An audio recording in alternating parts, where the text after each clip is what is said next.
سلام دوستان، در خدمت یکی دیگه از زیبایی‌جان عزیزمون هستیم. یک هفته از عملشون گذشته، تازه اینجا تشریف آوردن، ما آتل و بخیه‌هاشون رو برداشتیم و ببینیم اول سراغ عکس‌های قبل از عمل. یه بینی کاملا کج بوده و گوشتی کلا می‌بینیم محور بینی کلا کج بوده، استخوان سمت راست داخل بوده، سمت چپ بیرون بوده، تیغه داخل انحراف خیلی شدید داشته، یه قوز سرتاسری افتادگی نوک بینی داشته. خب اینا ایراده کردیم، ببینید سوراخ‌ها کاملا تا بالا پایین و یه قوز شدید و خیلی کج و معوج، موقع خنده خیلی بیشتر خودشون نشون میداده این چیزا، اشکالات بینی.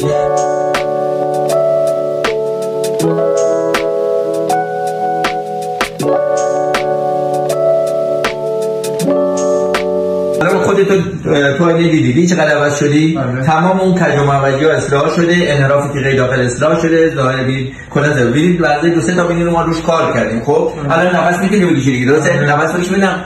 الان از دو تاش بازه، درسته؟ خیلی هم خوب عالی. خب این چقدر چهره 180 درجه عوض شدی، درسته؟ خب خوشحالی دیگه الان.